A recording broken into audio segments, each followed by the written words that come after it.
Hello, it's Patrick. You're watching Tesla Trip, and welcome to some more Tesla news.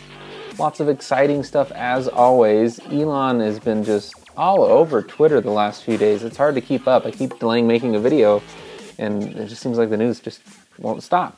And the biggest news right now is the Tesla Model 3 dual motor all-wheel drive is available for order.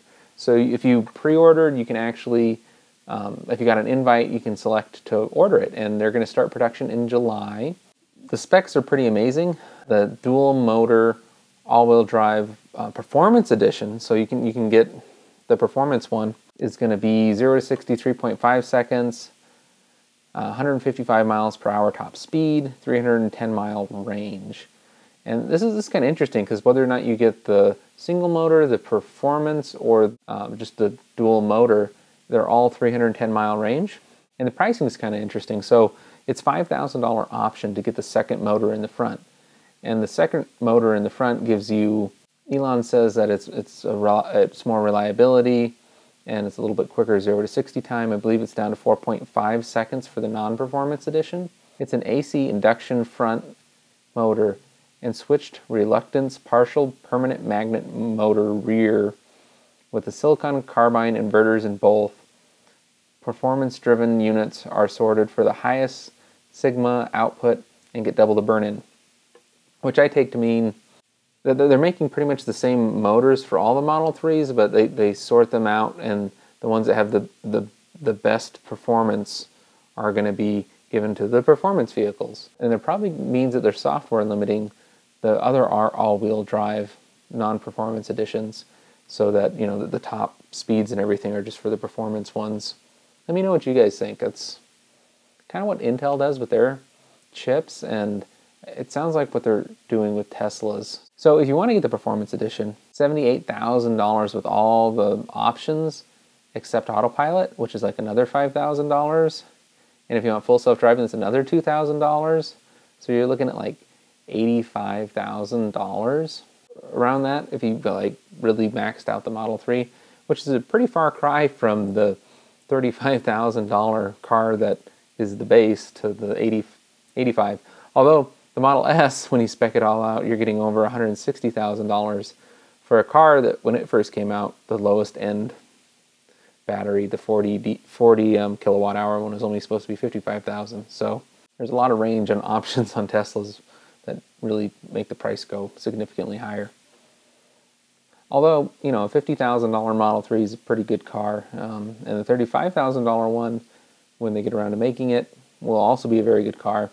Elon tweeted also about that, saying that they need to get to 5,000 cars produced per week in order to start making the $35,000 version of the Model 3, because if they don't, they'll go broke. They need to get all the efficiency up and going before they can start offering the car with less options, because there is more markup in those higher options. Like the Performance Edition, you can get a black and white interior, and that's only going to be on the Performance Edition because of availability of parts. It's interesting, Ryan McCaffrey tweeted Elon about the Performance Edition because he's another podcast host, and he wants to order the Performance one, and he wants the red calipers, and it hasn't been stated on whether or not they're going to have those in the Performance Model 3. Although Elon did tweet that they may be underselling the specs, like it's going to actually end up being quicker than what they're saying it is right now. It's probably because they don't want to cut sales of the Model S. So Tesla owners will soon be able to request service from their phone with a few taps. The Ranger service will come right to you and take care of your car. No need to bring your car in yourself, and zero paperwork. So that'd be pretty cool if that happens soon, because I live like 300 miles from a service center, and a Ranger, the more they can take care of, the better. Right now, I've been told that they can't do anything that requires a lift, so I have to take it into the service center, or the annual services, I have to take it into the service center. But as they get, like a Tesla Semi or these modified larger vans, hopefully they'll be able to do, more of those services where they can jack up the car and work on it remotely, as opposed to, having to bring your car into the service center.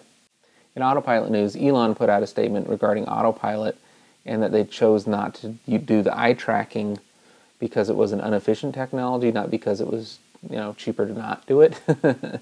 So right now in Autopilot, you got to put your hand on the wheel, and there has to be a little bit of tension, like when it's trying to turn. There's a little bit of resistance.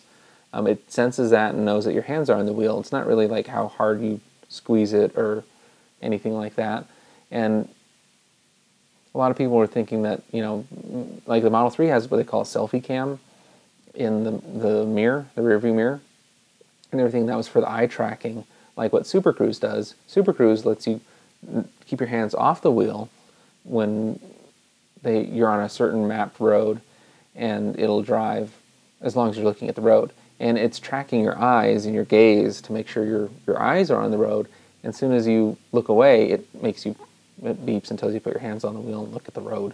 It's interesting to see that Elon's saying that that's not an effective way of doing that. Hopefully, full self-driving will be available and you won't necessarily need that. But until they get to that level of autonomy, there does need to be measures to make sure people are paying attention. Lately, there's been a lot of news on little wrecks that are happening with Tesla, and they seem to be making big headline news. Like, I'll listen on my Amazon Alexa and CNN, and they'll be like, oh yeah, this, Tesla was in a big wreck, and Elon got a little upset about it. He was tweeting out that, why are they making such big news over these Tesla accidents? A guy, breaks his ankle, and they make it headline news when there's over 40,000 deaths of like normal vehicles last year, and they don't get this kind of attention. Obviously, it's because Tesla keeps touting how safe their vehicles are, and you're saying that it's the safest car ever, and somebody dies in your vehicle, it makes headline news. They're still saying it's significantly safer in a Tesla than it is in a normal car. So that's just I don't know, something to think about. What do you guys think? Do you think they should kind of lay off Tesla when there's a wreck, or it should still be, headline news whenever there's a Tesla involved, just because it is kind of rare. But the cars are becoming more popular, so they're not becoming more dangerous, there's just more of them. There's just simply more Teslas, so naturally, statistically, there'll unfortunately be more wrecks. I was at the Sound of Silence Tesla rally over in South Dakota this weekend, and there was a lady that got into a wreck on her way down there. She was going 80 miles an hour, and there was this freak hail storm that happened, and there were some large trucks splashing right up into her, and she couldn't see what was going on, and she thinks she hydroplaned a little bit, and she hit a median or a rail guard and spun around a few times at 80 miles an hour. And she thinks that the Tesla saved her life because it's such a safe car, and it handled the wreck very well. And there was actually very little damage on the vehicle itself, and she, walked away without a scratch. So she said she'd never been in a wreck in her life in 40 years of driving, and she thought it worked out pretty good. The car did its job. Speaking of Teslas and getting around the United States, the Supercharger Network is growing at record pace, and they're really kind of ramping up as other competitors are starting to put in their charging networks, like Charge America and some others. It was interesting, at the rally, there was Representative Sarah from Tesla, and she was kind of giving a little lowdown on their process of choosing supercharger locations. And she was saying that they don't do islands, so that explains why, like, North Dakota doesn't have any chargers yet. They had to build all the chargers out in Montana and Minnesota, and same with Wyoming. Like, we desperately need one in central Wyoming towards Casper, but they didn't want to put it there until they built Wheatland and the other neighboring cities. That's kind of why there's a method to the Tesla madness on where they're placing the superchargers. Back to safety, Model X news. Tesla put out this really cool video of them trying to roll over the Model X. They're saying that it got a 5-star overall rating and every subcategory, and it was the first SUV ever to get that kind of safety rating.